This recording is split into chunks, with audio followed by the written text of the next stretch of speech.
दोस्तों, हमारी सीरीज चल रही है ह्यू एलन की बुक द लोनली टाइगर। उसमें अगली कहानी है जो। एलन बोलते हैं कि ये जो सारा मैटर है जो ये बताने वाले हैं ये रमी की तरह से था। एक दिन की बात है जब ये एक बड़े से वाइल्ड बोर यानी कि जंगली सुअर का पीछा कर रहे थे। कायदे से मुझे उस जंगली सुअर को आसानी से मार देना चाहिए था क्योंकि इसने बहुत अच्छा मौका दिया था और केवल 40 गज की दूरी पर था, लेकिन वो बच गया। अब वो जंगली सुअर कैसे बच गया ये मुझे नहीं पता, लेकिन वो बच तो गया। उसके बाद मेरे ऊपर इतनी सारी मुश्किलें एक के साथ एक आ गई। और ये जो जंगली सुअर था ये किलर जंगली सुअर था। इसने एक आदमी को जान से मार दिया था, चीर दिया था। और ये सिंगुलर वाइल्ड बोर था, यानी इक्कड़ वाइल्ड बोर, अकेला रहने वाला, सोलिटरी। तो ये वैसे ही बिगड़ैल होते हैं, तो अगर इसको जिंदा छोड़ दिया गया तो ये और आदमी मारेगा। ये सोच के वो उसके पीछे गए थे, लेकिन वो बच गया। जब ये वाइल्ड बोर इनके सामने आया तो उस टाइम तक अच्छी खासी बारिश का मौसम चल रहा था, फसलें उगने लगी थी और वाइल्ड बोर आने लगे थे फसल खाने के चक्कर में। और जब इस तरह के जानवर आने लगते हैं तो बड़े बड़े किसान एक नाइट वॉचमैन रख देते हैं, और जो छोटे किसान होते हैं वो तो खुद ही पहरा देने लगते हैं। 10 दिन पहले ही एक नाइट वॉचमैन रखा था जो इस तरह के खतरनाक जानवरों को भगा देता था या वो पहरेदारी करता था। ये थोड़ा मजबूत कदकाठी वाले या मजबूत दिल वाले इंसान होते हैं, और ये बहुत ही मजबूत और दृढ़ इरादों वाले लोग होते हैं, तभी उन्होंने ये नौकरी पकड़ी होती है। और जनरली इनको कोई चीज़ चौंकाती नहीं है। हाँ, कभी कभी चौंका देती है जब कभी मैन ईटर टाइगर आ जाता है। अब ये बड़ी खराब किस्मत वाला मामला है कि वाइल्ड बोर के चक्कर में वहां पे मैन ईटर टाइगर भी आ गया। अब एक तरफ तो वाइल्ड बोर से निपटना था, अब दूसरी तरफ टाइगर जी आ गए। लेकिन जो मेन कल्प्रिट था वो वाइल्ड बोर था, क्योंकि जिस इंसान को उसने मारा था जब टेस्ट किए गए तो मालूम चला कि इसको टाइगर ने नहीं, वाइल्ड बोर ने मारा है। अब जब आदमी मार दिया तो जितने नाइट वॉचमैन थे खेतों में सब अपनी अपनी नौकरी छोड़ के चले गए। उनका ये मानना था जान है तो जहान है। अब फसलें जितने ये वाइल्ड बोर और इस तरह के जानवर थे उनके रहमो करम पर थी। अब कंडीशन ये थी कि अगर उन फसलों को कुछ रातों के लिए छोड़ दिया गया तो पूरा का पूरा खेत सफाचट हो जाएगा। अब एलन के सामने एक ही चारा था कि खुद अपने खेतों की रखवाली करे, और ये राइफल लेकर ऐसा करने पहुंच गए। और ये कह रहे हैं कि ऐसा नहीं था कि मुझे राइफल लेके जाने में बड़ा मजा आता था कि रात को बैठने को मिलेगा। वो रातें अनबियरेबल होती थी तो मैं उनको पसंद नहीं करता था। और करीब 100 एकड़ की जमीन ऐसी थी जिसपे कि खतरा था। वो जमीन ऐसी जगह पर थी जहाँ पे जंगल चारों ओर से घिरा हुआ था, और सारे जंगली जानवर बड़े आराम से आते, वारदात करते, निकल जाते। अब इन्होंने सोचा कि जिस बात की इनको सबसे ज़्यादा ज़रूरत है वो है लाइट, क्योंकि लोग अंधेरे से बहुत डरते हैं। लाइट होगी तो हिम्मत भी आएगी। लाइट लाना बहुत ज़्यादा मुश्किल काम नहीं था। हरिकेन लैंटर्न्स इन्होंने मंगाई बहुत सारी, जगह जगह टंगवा दी, और उससे इनका कॉन्फिडेंस बढ़ गया, क्योंकि अब जहाँ ये देखते थे वहाँ घुप अंधेरा नहीं होता था, रोशनी होती थी, इनको दिखाई देता था। अब इन्होंने सोचा कि आदमी तो खड़े किए नहीं जा सकते, तो स्केयर क्रो यानी कि बिजूका, वो जो पुतला खड़ा करते हैं खेतों में जिससे कि जानवर और बर्ड्स ना आए, वो इनको जगह जगह खड़े करने थे, और वो भी ऐसे हों कि रियलिस्टिक हो, लगे कि ये कोई आदमी खड़ा हुआ है। अब इन्होंने सोचा कि मेरा स्केयर क्रो यानी कि बिजूका यानी कि वो पुतला ऐसा होना चाहिए जैसा कि मैडम तुसाद के म्यूजियम में होते हैं। ऐसा कि जब वाइल्ड पिग, वाइल्ड बोर आए तो उसको देख के ठिठक जाए, रुक जाए, फिर उसके बाद में अपना हैट उतारे, झुके और वापस चला जाए। और इस तरीके से ये अपनी जो रातें वहां गुजारेंगे उसमें ये पॉलिटिकल सिचुएशन को डिस्कस करेंगे, गवर्नमेंट को गालियां देंगे कि ये काम नहीं कर रही, वो काम नहीं कर रही, किस तरह की फसल होने वाली है, क्या होने वाला है, ये डिस्कस कर लूंगा वहीं पे रात को बैठे बैठे। और कैसा मौसम है इस बार, ठंड कितनी पड़ेगी, कितनी गर्मी पड़ेगी, ये भी सोच लूंगा, डिस्कस कर लूंगा। अब ये कहते हैं हमने बहुत मजाक बना लिया जंगली सुअर का। अब इन्होंने अपनी सारी अलमारियां खोज डाली, सारे संदूक खोल दिए, और जितने पुराने कपड़े थे सारे निकाल दिए, और तब तक कपड़े निकालते रहे जब तक 14 पुतले इनके गैराज की दीवार में टिक के नहीं खड़े हो गए। और वो सारे पुतले कुछ इस तरह से बने थे कि वो सिविलियन आर्मी के जवान लगते थे और कई सारी लेडीज भी इन्होंने बनाई थी, क्योंकि इनको पता था कि जो जानवर आ रहे हैं सिर्फ मेल नहीं आ रहे हैं, कुछ फीमेल भी आ रही हैं और फीमेल ही फीमेल को वार्निंग दे सकती है। अब जब ये सारे पुतले बनकर तैयार हो गए तो इन्होंने सबका नामकरण किया और जो पहला था उसका नाम था जो। जो एक मिलिट्री मैन था, एक बेहतरीन स्मार्ट मिलिट्री जैकेट पहनी थी और एक बुश हैट। उसकी नाक बहुत अच्छे तरीके से बनाई गई थी और उसके नीचे ही थी ऊंची घुमावदार मूछें, जिन पर मोम लगा के उनको ताव दिया गया था। उस पर जो मेडल लगाए गए थे वो ये बताते थे कि ये पुराना लड़ाका था मिलिट्री का और इसने बहुत सारे अवार्ड जीते। और जो उसके कपड़े बनाए गए थे, जो उसका हेयर कट किया गया था, वो सब बताते थे कि एक वॉरियर है, क्वीन का सोल्जर है और कोई सार्जेंट या मेजर है। और एलन बोलते हैं कि कुछ और भी वजह थी जिसकी वजह से उन सारे पुतलों में जिसका नाम मैंने जो रखा था, मैं उसको सबसे ज़्यादा पसंद कर रहा था। एक तो वो सबसे ज़्यादा चौकस था, यानी वो चौकस दिख रहा था, सबसे ज़्यादा विजिलेंट था। जिस तरीके की उसकी आंखें बनाई गई होंगी, ऐसा लग रहा होगा कि वो जीवंत है और बिल्कुल अपनी ड्यूटी निभा रहा है। और जहां उसको खड़ा किया गया था वहां पे जंगली सुअर नहीं आते थे। क्यों नहीं आते थे इनको नहीं पता। यानी कि हम कह सकते हैं कि जो था बड़ा वो था। अब इन्होंने सोचा क्या चक्कर है कि जहां पे जो खड़ा किया गया है वहां पे जंगली सुअर नहीं आते। देखा तो वो जिंदा की तरह बिहेव करता था, मतलब हवा चलेगी तो एक जिस तरह से संतरी ड्यूटी पे खड़ा होता था उस तरह से इसकी हवा के चलते मूवमेंट थी। अब एक दिन ये छुप के देख रहे थे, जो मूवमेंट कर रहा था, ये पास जाने में डर रहे थे। जब थोड़ा आगे गए तो उन्होंने कहा ये क्या है, अचानक से घर भागे। और जो के हाथ में लालटेन थी, उसमें उन्होंने ध्यान से देखा तो चूहे हैं जो उसकी बाहों पे दौड़ रहे हैं, तो हिल रहा है, कभी इसकी कॉलर पे चढ़ के नीचे कूद रहे हैं। और बाद में चेक किया तो जो उसका हेड था उसके अंदर मूंगफली भरी हुई थी, क्योंकि वो खेत मूंगफली का था। लेकिन इन्होंने उन चूहों को डिस्टर्ब नहीं किया, क्योंकि वो जंगली सुअरों से रक्षा कर रहा था और उन चूहों की वजह से वो जो एक जिंदा इंसान की तरह बिहेव कर रहा था। अब ये उसको देखने में ज्यादा टाइम बिताते थे। अब इनको जो बड़ा पसंद आ गया था, अक्सर वहां बैठे रहते थे और ये सोचते थे कि क्या ये सही में पुराना सिपाही था या इसी तरह तो पुराने सिपाही बिहेव करते थे। कई बार ये उसके पास से गुजरते थे तो इनको तंबाकू की स्मेल आती थी, ऐसा लगता था उसने पाइप या सिगरेट पिया है। और कई बार इनको ऐसा फील होता था कि वो हमिंग साउंड निकाल रहा है जब वो इनको आता हुआ दिखता था। और एक और वजह थी जिसकी वजह से ये जो को बहुत ज़्यादा पसंद करने लगे थे, वो वजह थी जो ने एलन की ज़िंदगी बचाई थी। एक बार ये रात को राउंड पे निकले हुए थे और इसके पहले इन्होंने बहुत सारे जंगली सुअर मारे हुए थे, लेकिन एक जिसको ये मारना चाहते थे उससे ये गच्चा खा जाते थे। बड़े ही दुखी थे, बड़े ही खींचे हुए थे, झल्लाए हुए थे। और एक बार तो इनकी टॉर्च ने धोखा दे दिया, जो कि राइफल के ऊपर लगी हुई होती है। सबसे ज़्यादा धोखा देती थी उस टॉर्च की बैटरी, जो कभी भी बिना किसी वार्निंग के खत्म हो जाती थी। और क्योंकि वो लोकल बाजार से आती थी, और ही ज्यादा खतरनाक थी। अब कई बार इनको फील होता था क्या इनको खराब माल बेचा जा रहा है या सेकंड हैंड बैटरियां इनको दे दी जा रही है। कई बार वो 2 दिन चलती थी, कई बार 2 मिनट, कई बार चलती ही नहीं थी। अब इन्होंने डिसाइड किया कि वो बैटरी खरीदने खुद जाएंगे। अभी तक तो बैटरी इनके आदमी लेके आते थे। इन्होंने देखा मैं खुद देखूंगा, नया है कि पुराना है, तब खरीदूंगा। और इनके मन में एक थॉट आ रहा था कि अभी तक जिस सर्वेंट को ये भेज रहे थे, क्या पता उसके पास एक खुद की टॉर्च हो, यानी कि पहले वो नए सेल खुद लगा लेता हो, फिर पुराने जब हो जाते हो तो इनको टिका देता हो। और बोला अगर ऐसा नहीं है तो इसका मतलब बाजार में कोई ट्रिकबाजी चल रही है और मुझे उसको पकड़ना पड़ेगा। अब ये जो वीकली बाजार होते हैं, बहुत ही कलरफुल और बहुत ही त्योहार और उत्सव जैसा माहौल होता है। शायद ही कोई लोकल आदमी हो जो इनमें विजिट ना करता हो। पूरे हफ्ते काम करने के बाद ये एंजॉय करने का जरिया होता है।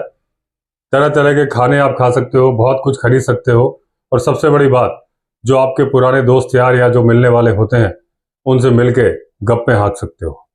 छोटे छोटे स्टॉल्स रखे जाते हैं, धूल भरी सड़कें, और उससे गांव के लोग हर वो चीज खरीद सकते हैं जिसके बारे में वो जानते हैं।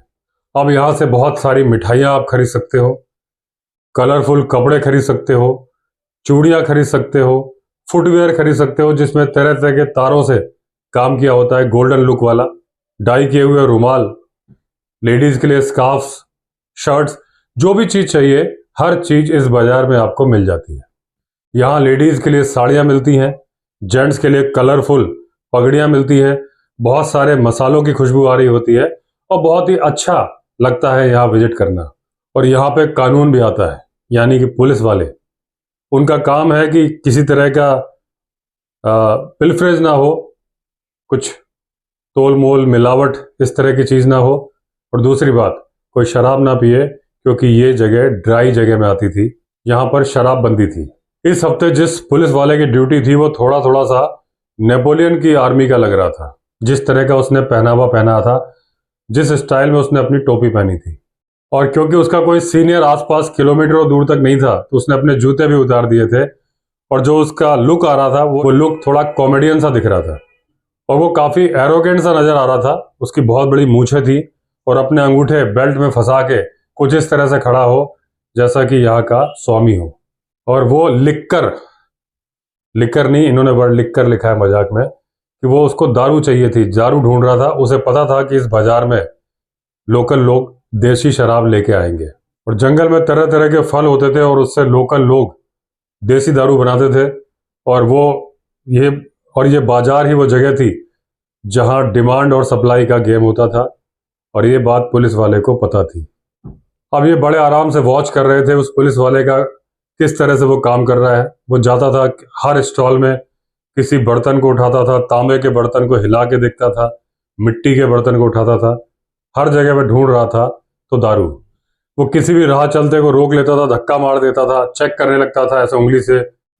अब एक बंदा साइकिल लेके जा रहा था, उसको उसने पकड़ लिया और दोनों पहियों की हवा निकाल दी। अब जब उसकी तलाशी ली तो कोई दारू नहीं निकली। उसने कोई माफी नहीं मांगी, बस एक एहसान किया कि एक पंप दे दिया कि लो इससे हवा भर लो। पब्लिक ये देख रही थी लेकिन किसी ने भी विरोध नहीं किया, क्योंकि सबको पता था कि बहुत सारे समझदार लोग साइकिल की ट्यूब के अंदर दारू भर के लाते हैं। अब कायदे से तो उसको अगर शराब ढूंढनी थी तो उसको बाजार के पिछली वाली गली में जाना चाहिए था, लेकिन वो चौराहे पे खड़ा था और शराब के तस्करों को ढूंढ रहा था। उसको जिसने प्रोटेक्शन मनी नहीं दी थी उनके साथ बहुत बुरा बिहेव कर रहा था। अब यह इसको हर चीज जो मिलती थी टेस्ट करने के नाम पे अच्छा खासा खाना पीना कर लेता था और पब्लिक कुछ नहीं बोलती थी, क्योंकि उसे पता था कि ये उनकी सुरक्षा के लिए है। लेकिन एलन बोलते हैं कि मैं दारू खरीदने नहीं आया था, मैं यहाँ आया था बैटरी खरीदने, और वो भी अच्छी बैटरी। थोड़ी दूर पर एक आदमी उकड़ू बैठा हुआ था और उसके पास 2 ट्रे रखी हुई थी बैटरी की, एक इस साइड एक इस साइड। अब ये रेजर ब्लेड खरीद रहे थे और उसको वॉच कर रहे थे। तो वो जब उसके कोई पुराने ग्राहक आते थे तो अपने साइड वाली ट्रे से देता था, जब नए ग्राहक आते थे उनको सामने वाली से। कहीं से झगड़ा भी हो रहा था। तो ये समझ गए खेल इस बात का ही था कि जो खराब बैटरी है वो सामने वाले में है, अच्छी बैटरी साइड वाले में है। अब जब ये गए वहां खरीदने तो उन्होंने बैटरी उठाई साइड वाली से, उसने इनकी तरफ देखा, फिर स्माइल करके बोला कि साहब ये मत लीजिए, ये अच्छी नहीं है। एक दूसरी ट्रे से 4 निकाल के दी, बोला ये लीजिए, ये अच्छी है। अब इन्होंने सिर हिलाया, उसको पैसे दिए और चल पड़े। वो पीछे आया कि नहीं नहीं साहब, ये जो आप लेके जा रहे हो ये आपको रोशनी नहीं देंगे, आप साहब हो इसलिए मैं आपको ये बैटरी दे रहा हूँ, आप ये लेके जाओगे तो रोशनी मिलेगी। अब इन्होंने बोला तुम चले जाओ यहाँ से, मैंने ले ली बैटरी। लेकिन वो मान ही नहीं रहा था, वो पीछे पीछे आ रहा था। बोला साहब ये लीजिए, इससे बिल्कुल सूरज की रोशनी की तरह से लाइट मिलेगी। अब ये गुस्सा हो गए, इन्होंने कहा तुम चले जाओ नहीं तो मैं पुलिस बुला लूंगा। तो पहले तो डर गया, फिर उसने अपनी पुरानी टेक्निक निकाली, लेकिन ये बोले एलन कि मैं तैयार था उसकी इस टेक्निक के लिए। और वो टेक्निक थी कि उसने अपनी पगड़ी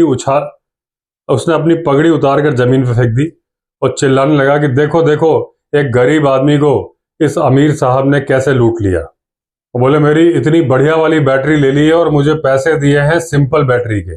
अब इन्होंने मेरे पेट पे लात मारी है और अब मुझे भूखे रहकर मरने का इंतजार करना पड़ेगा। इन्होंने ध्यान नहीं दिया और चले गए एक दुकान से सिगरेट खरीदने लगे। उसके बाद जब ये लौट के जा रहे थे तो उसने जिंदगी का सबसे खतरनाक लुक दिया और अपना सामान पैक कर रहा था और इनसे बोला कि तुमने एक गरीब आदमी को उसकी दुकान बढ़वा दी है, दुकान पैक करवा दी है। इन्होंने ध्यान नहीं दिया, ये समझ गए थे उसकी ट्रिक है और जैसे ही मैं नजरों से ओझल हो जाऊंगा वो अपना सामान दोबारा खोल लेगा। अब उस रात जब ये खेतों के लिए निकलने लगे तो बारिश हो रही थी और घने काले बादलों के बीच से हल्का हल्का चंद्रमा निकल के आ रहा था और नीचे का अंधेरा खत्म कर रहा था और रोशनी आ रही थी। तभी अलार्म कॉल होने लगी और इनको पता चल गया कि या तो टाइगर या तो लेपर्ड निकल चुका है अपनी गश्त पर। पहले बंदर, फिर स्पॉटेड डियर की कॉल थी। पहले कॉल आती रही, फिर अचानक से कॉल बंद हो गई। उसके बाद झाड़ी सरकने की और इस तरह की आवाज़ें आती रहीं। अब ये जंगल में चलते रहे और इनको एहसास हो रहा था कि एक सन्नाटा है जंगल में, डरावना सा सन्नाटा। हर जानवर सहम के बैठा है, डर के बैठा है कि पता नहीं कब वो या उनका एक साथी कम हो जाएगा। थोड़ी देर में एक फीमेल सांबर की कॉल आई और उससे इनको आइडिया लग गया कि वो जो डर है, डर का कारण है, वो पहाड़ की तरफ चला गया है। उस रात जंगली सुअर बहुत सहमे हुए थे और बहुत ही अलर्ट थे। वो वाले नहीं जिनका ये इंतजार कर रहे थे, बदमाश वाले। 4:30 बजे कॉल्स बंद हो गई। अब जो भी था कारण, टाइगर या लेपर्ड, या तो वो इस एरिया को छोड़ के चला गया था या उसने शिकार कर लिया था और अब अपनी दावत उड़ा रहा था। अब सुबह मौसम खुलना शुरू हो गया और धीरे धीरे बादल छटने शुरू हो गए। अब ये अपने खेतों का चौथा चक्कर लगा चुके थे और बिल्कुल सब जगह शांति थी। तो इन्होंने सोचा मैं एक जगह बैठता हूँ और पाइप के मजे लेता हूँ। तो एक सूखे तने पर बैठ गए और अपना पाइप भरने लगे। और इनकी निगाह गई तो जो खड़ा था उसने अपना सिर हिला के वेलकम किया और कुछ इस तरीके से बिहेव कर रहा था कि जैसे वो सार्जेंट हो और इनको बोल रहा हो कि तुम्हारा तरीका मिलिट्री के अकॉर्डिंग नहीं है, तुमने मुझे उस तरह से सैल्यूट नहीं किया जैसे करना चाहिए था और अब मैं तुम्हें चार्जशीट दे दूंगा। तभी इनको दूर से कुछ आवाज़ सुनाई दी, कुछ बड़े से जानवर के चलने की। ये अलर्ट हो गए। ऐसा लग रहा था कोई बड़ा जानवर इनके पास और पास आता जा रहा है। फिर ही आगे चले और फिर इनको ऐसा लगा कि कोई टहनी हिली है, मुड़ी है और उसमें से कोई बड़ा जानवर निकला है। फिर कुछ टहनियाँ टूटी और अभी तक जो भी था वो काले अंधेरे में था, पेड़ों के बीच में। थोड़ी देर में ऐसा लगा कि वो घास में निकल के आ गया है और सरसरा के चलने की आवाज़ आ रही थी। तभी एक भारी भरकम जीव दिखा। वो था बड़ा सा जंगली सुअर, यानी कि वाइल्ड बोर। अब उसने अपना सिर झुकाया और मूंगफली उखाड़नी शुरू कर दी। वो इनसे करीब 60 गज की दूरी पर था। अब 60 गज की दूरी से निशाना मारना इतना समझदारी वाला काम नहीं था, वो भी जब टॉर्च की रोशनी में मारना हो। और वो जंगली सुअर था, खिलाड़ी था। जैसे ही ये टॉर्च ऑन करते 1 सेकंड के अंदर वो गायब हो जाता। और ये भी चांसेस थे कि अगर वो किलर वाला वाइल्ड बोर है जिसने कि आदमी मारा था, तो पलक झपकते ही आता और जहां से रोशनी आ रही है उसको चीर फाड़ देता। अब 2 मौकों पर इनका मुकाबला उस वाइल्ड बोर से हो चुका था। दोनों बार इन्होंने गोली मारी थी और दोनों बार ये चूक गए थे, वो बच गया था। अब वो जंगली सुअर था जो खड़ा हुआ था, वो जो पुतला जिसके हाथ में लालटेन टंगी थी, उसके पास से ही गुजर रहा था और ऐसा लग रहा था कि वो पहले भी गुजर चुका है और उसको पता है कि जो की असलियत क्या है, कि इंसान नहीं है, सिर्फ पुतला है। अब जब चंद्रमा की रोशनी थोड़ी सी पड़ी, इनको एक झलक दिखी उसके टस्क की। दोस्तों, जैसे हाथी के दांत होते हैं वैसे ही जंगली सुअर के भी दांत होते हैं, जिसको लोग जंगली सुअर के सींग समझ लेते हैं। वाइल्ड बोर जो होता है वो जो हमारा डोमेस्टिक सुअर है, जो गलियों में मिलता है, वही है। जंगली सुअर को ही पालतू बना के डोमेस्टिक एनिमल बना लिया गया है। इनके लुक्स में, इनके अपीयरेंस, आवाज में कोई फर्क नहीं है। फर्क केवल एक है कि अभी भी जो जंगल में मेल मिलता है वाइल्ड बोर, उसके यहां से 2 दांत निकले होते हैं ऐसे, जो कि सींग का लुक देते हैं और उसी से खतरनाक तरीके से चीर फाड़ देता है। इसका यह मतलब नहीं कि जिसके दांत नहीं होते, वो वाले टस्क नहीं होते, वो चीर फाड़ नहीं सकता। काट के बुरी तरह से, उसके बाइट फोर्स इतना ज़्यादा है कि वो आदमी का पैर भी फ्रैक्चर कर सकता है, तोड़ सकता है। नॉर्मल ये जो देसी सुअर होता है ये भी कर सकता है। लेकिन जिसके टस्क है उसके पास तो एक एक्स्ट्रा हथियार है। जंगली सुअर की मैं आपको इमेजेस दिखाता हूँ कि जो एक लोगों के मन में मिथ है कि जंगली सुअर के मेल के सींग होते हैं, वो सींग नहीं होते, दांत होते हैं।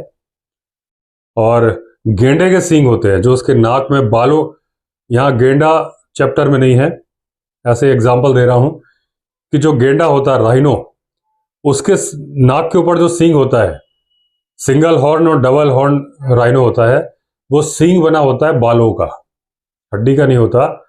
घने बालों का गुच्छा होता है, इतने स्ट्रांग बन जाते हैं कि सींग है और उससे वो किसी को भी भेज सकता है, उसमें फंसा के पूरी गाड़ी उलट देता है राइनो।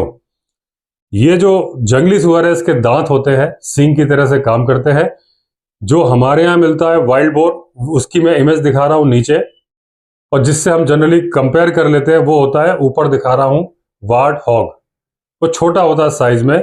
तो जो वार्ड हॉग होता है ये अफ्रीका में मिलता है, साइज में छोटा होता है। और जो हमारे एशिया में मिलता है वाइल्ड बोर, उसके इतने लंबे आपको नहीं दिखते टस्क, थोड़े छोटे होते हैं पास से, लेकिन ये बड़ा होता है और बड़ा ही खतरनाक होता है। अगर ये जिद पे आ जाए तो एक बार टाइगर से भी मुकाबला कर सकता है। अब उस जंगली सुअर को ये पास से देखना चाहते थे कि ये वही है ना जो खतरनाक वाला जिसने आदमी मारा है, ताकि उसको मार दे। और ये बिना पास जाए पॉसिबल नहीं था, और सामने से पास जाना मतलब आ बैल मुझे मार। तो ये जो तने पे बैठ के पाइप पी रहे थे, वहां से उठे और एक लंबा राउंड इन्होंने लिया, जिससे कि करीब 30 गज की दूरी तक पहुंच जाते और शायद उस जंगली सुअर को पता नहीं चलता।